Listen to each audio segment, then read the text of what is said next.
नमस्कार। कौशल योग के आज के इस एपिसोड में हम लोग बंध की चर्चा करेंगे और सबसे पहला बंध है जालंधर बंध। आइए अब हम लोग समझ लेते हैं कि बंध क्या है। बंध का अभिप्राय बांधना होता है या लॉक करना होता है। सामान्यतया हम लॉक क्यों करते हैं?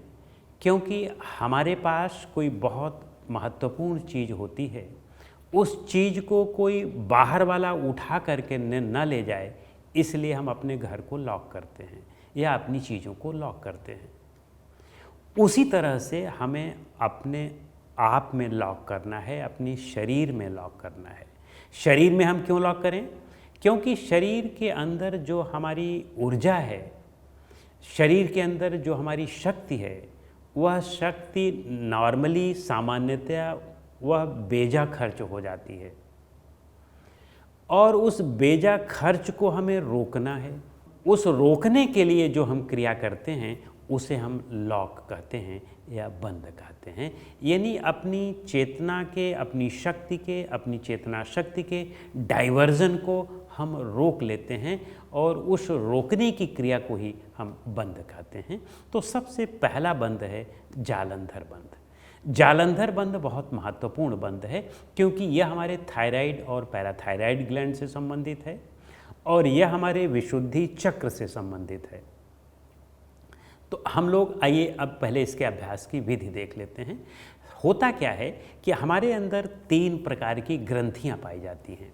सबसे पहली ग्रंथि है, उसे हम ब्रह्म ग्रंथि कहते हैं और वह ब्रह्म ग्रंथि हमारे अनाहत चक्र पर होती है।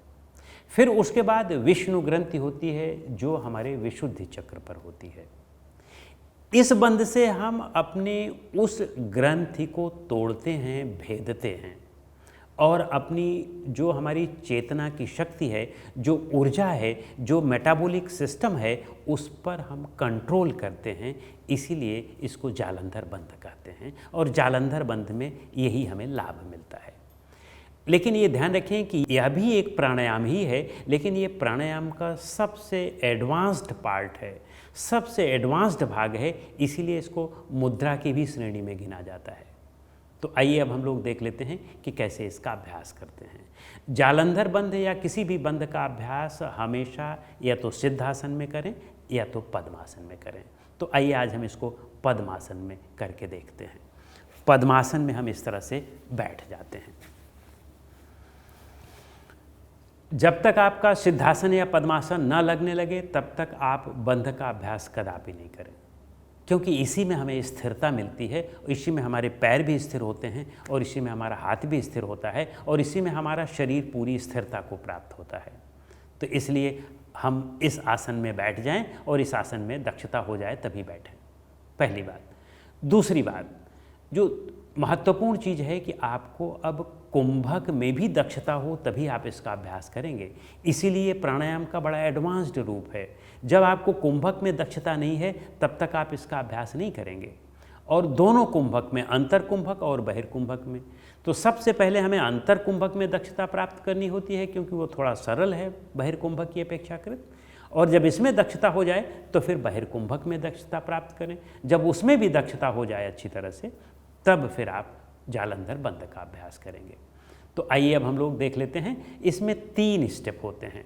पहला स्टेप है कि आप श्वास को बाहर निकालेंगे और बाहर रोक करके रख लेंगे, क्योंकि बहिर्कुंभक या अंतर कुंभक में ही इन बंधों को करना होता है। तो आपने श्वास बाहर निकाला और बाहर रोक लिया, यह पहला स्टेप है। और श्वास को अब आप रोके रखेंगे, यानी बहिर्कुंभक आप बनाए रखेंगे। अब दूसरा स्टेप है कि आप हाथ को इस तरह से सीधा करके थोड़ा सा हल्का सा आगे की ओर झुक जाते हैं, यह दूसरा स्टेप है। अब तीसरे स्टेप में यह बंध आता है, जालंधर बंध। सारे बंधों में ये 2 स्टेप आपको करने ही पड़ेंगे। तीसरा स्टेप आता है जालंधर बंध का और ये विशेष रूप से जालंधर बंध में ही होता है। इसमें आप ठुड्डी को आगे की ओर झुका करके यहाँ जो गड्ढा होता है कंठकू, यहाँ पर इसको हम सटा देते हैं। अब ये ध्यान रखें कि इसमें आप, ये तीसरा स्टेप है। पहला स्टेप आपका बहिर्कुंभक है। बहिर्कुंभक आप पूरी गतिविधि में, पूरी क्रिया में बनाए हुए हैं और इसको आप तब तक यहाँ रखेंगे जब तक आप श्वास को बाहर रोक करके रख सकते हो। आप 5 सेकंड के लिए रोक के रख सकते हो तो 5 सेकंड रखें, 10 सेकंड के लिए कर सकते हो 10 सेकंड के लिए करें, ज़बरदस्ती ना हो, लेकिन कम से कम 10 से 15 सेकंड जब रुकने लगे आपका बहिर्कुंभक, तभी आप इसका अभ्यास शुरू करेंगे, अन्यथा इसका अभ्यास नहीं शुरू करेंगे। 2, 4, 5 सेकंड वालों को इसका अभ्यास नहीं करना चाहिए। तो ये 3 स्टेप हुए। जब आप वापस इस बंध को विड्रॉ करते हैं तो सबसे पहले आपको थर्ड वाला स्टेप विड्रॉ करना है। जैसे फर्स्ट में हमने बहिर्कुंभक किया, दूसरे में हमने हाथ सीधा किया और तीसरे में हमने इसको आगे झुकाया। ये 3 स्टेप हुए। अब 3 स्टेप में हम उल्टे गिनती से स्टेप को विड्रॉ करते हैं। तो सबसे पहले हम तीसरे को विड्रॉ करेंगे, फिर दूसरे को, हाथ सीधा था अब उसको इस तरह से कर देंगे, सहज कर देंगे। अब जो पहला स्टेप था कि आप श्वास को बाहर रोक करके रखे थे, अब आप उस बहिर्कुंभक को हटाएंगे, अब आप श्वास को अंदर लेंगे और सामान्य कर लेंगे। तो इस तरह से यह हमारा जालंधर बंध है। आइए अब हम लोग इसको देखते हैं कि कैसे इसका अभ्यास किया जाता है। एक श्वास अंदर लिया और अब बाहर निकाल दिया, मुंह से बाहर निकालें, बाहर रोक लिया, पहला, दूसरा, ये तीसरा।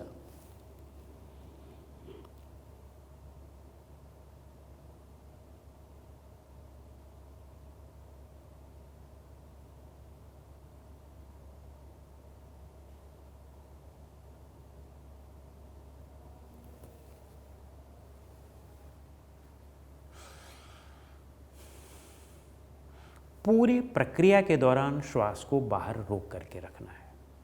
तो इस तरह से यह जालंधर बंध बहिर्कुंभक के साथ हुआ। जालंधर बंध को हम अंतर कुंभक के साथ भी कर सकते हैं। अब हम अंतर कुंभक के साथ कर लेंगे। हमने श्वास बाहर निकाला, अब नाक के द्वारा अंदर ले लें, पूरा भर करके रोक लें और फिर ये करें।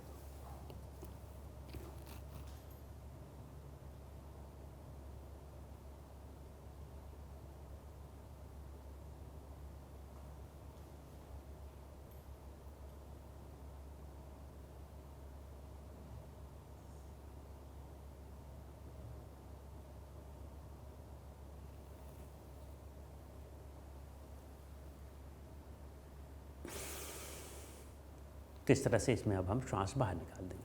पूरी प्रक्रिया के दौरान हमारी श्वास में कुंभक रहेगा, एक बात ध्यान रखें। दूसरा, जब आपको ये लगे कि अब आप इससे ज़्यादा नहीं रोक सकते हैं तो 2-3 सेकंड पहले आप इसको सीधा करेंगे, हाथ सीधा करेंगे, क्योंकि इसमें 1-2 सेकंड का समय लग जाएगा। तब आप श्वास को अंदर या बाहर करेंगे, जैसा आपने जो कुंभक किया है उस हिसाब से। तो इस तरह से यह हमारा जालंधर बंध है। अब देखें जालंधर बंध के लाभ क्या हैं। चूँकि मैंने बताया कि ये एडवांस्ड प्राणायाम की टेक्निक है, इसमें हम अपनी शक्ति को बांधते हैं, तो हमारी जो प्रमुख ऊर्जा है, जो विष्णु ग्रंथि है, विष्णु ग्रंथि जो है, उस ग्रंथि को हम तोड़ देते हैं। यानी ग्रंथि का मतलब होता है कि कोई एक ऐसी चीज़ जो अवरोध हो, उस अवरोध को हम तोड़ देते हैं इसके द्वारा। तो वह जब अवरोध टूट जाता है तो हमारी चेतना अब ऊर्ध्वगामी ऊपर की ओर हो जाती है। अभी तक वह यहीं तक टिकी हुई थी, अब वह ऊर्ध्वगामी हो जाती है। ऊर्ध्वगामी का मतलब कि अब वह आज्ञा चक्र और सहस्त्रार चक्र की ओर जाती है। तो इस तरह से जिसे हम हठ योग में कुंडलिनी जागरण की स्थिति कहते हैं, हम कुंडलिनी जागरण में एक स्टेप और आगे बढ़ जाते हैं और अंतिम स्टेप की ओर आ जाते हैं।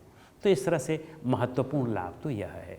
दूसरा, थायराइड और पैराथायराइड ग्लैंड को बहुत सशक्त और मजबूत करता है, क्रियाशील करता है, उनको एक्टिव करता है। और थायराइड और पैराथायराइड जब एक्टिव होते हैं तो उनका रोल क्या है? उनका रोल मूलतः हमारे मेटाबॉलिक सिस्टम को कंट्रोल करने में है। तो हमारा मेटाबॉलिक सिस्टम जो है वह कंट्रोल हो जाता है। मेटाबॉलिक सिस्टम बहुत अच्छी तरह से बैलेंस्ड तरीके से काम करने लगता है। और फिर इसके बाद इसका जो और महत्वपूर्ण लाभ है, वह महत्वपूर्ण लाभ है कि अब आप देखें कि आपकी चेतना ऊर्ध्वगामी हो रही है। यानी आपका अब आपकी एकाग्रता का स्तर और ऊंचाई की ओर बढ़ रहा है। अब आप अपने चेतना के स्तर पर ऊंचे बढ़ेंगे तो आपकी एकाग्रता बढ़ेगी, आपकी मानसिक शांति बढ़ेगी, आपका विक्षेप कम होगा, चित्त जो इधर उधर भटकता था वह कम होगा, और इसके कम होने से आप समाधि की ओर बढ़ पाएंगे। और वैसे भी जब भी आपका कुंभक ज़्यादा समय बढ़ता है तो कुंभक का मतलब है कि शरीर में भी, अब मन में भी स्थिरता आने लगी है। और आप देखें कि इसके अभ्यास में जो आपको सजगता बरतनी है कि आप पूरी तरह से एकाग्रता के साथ करेंगे, पूरे माइंडफुलनेस के साथ करेंगे, कहीं भी आपका मन इधर उधर भटकना नहीं चाहिए, पूरी तरह से यहीं पर क्रियाविधि पर लगा रहना चाहिए। और बेहतर है कि आप विशुद्धि चक्र पर उसे बिल्कुल एकाग्र करके रखें। तो इस तरह से इस बंध का यह लाभ हुआ। आइए अब हम लोग देख लेते हैं कि इसकी सावधानियाँ क्या क्या हैं। जिन्हें उच्च रक्तचाप की शिकायत हो या हृदय रोग की शिकायत हो, उन्हें तो वैसे भी कुंभक का अभ्यास नहीं करना चाहिए, तो उनके लिए तो यह वर्जित हो ही गया, क्योंकि ये बिना कुंभक के यह अभ्यास होता ही नहीं है। बाकी और प्राणायाम हैं, उनमें तो बिना कुंभक के भी किया जा सकता है, लेकिन इसको तो बिना कुंभक के किया ही नहीं जा सकता है, क्योंकि यह बहुत उच्चतर स्तर का है, तो इसलिए वे लोग इसका अभ्यास नहीं करेंगे। और वे लोग जिन्हें बहुत चक्कर आता हो या जिनको अस्थमा बहुत तीव्र हो, वे भी इसका अभ्यास नहीं करेंगे। बाकी शेष सारे लोग इसका अभ्यास जरूर करें, लेकिन ये ध्यान रखें कि इसका अभ्यास तभी होगा जब आप प्राणायाम के एक स्तर के ऊपर उठ गए हों, अंतिम स्थिति में आ गए हों, तभी आप इसका अभ्यास करें। और आप इसका अभ्यास आप फिर नाड़ी शोधन, उज्जयी या जितने भी प्राणायाम करते हैं उसके अभ्यास के साथ भी फिर आप जोड़ सकते हैं। तो इनकी चर्चा हम लोग अगली कड़ी में करेंगे। नमस्कार।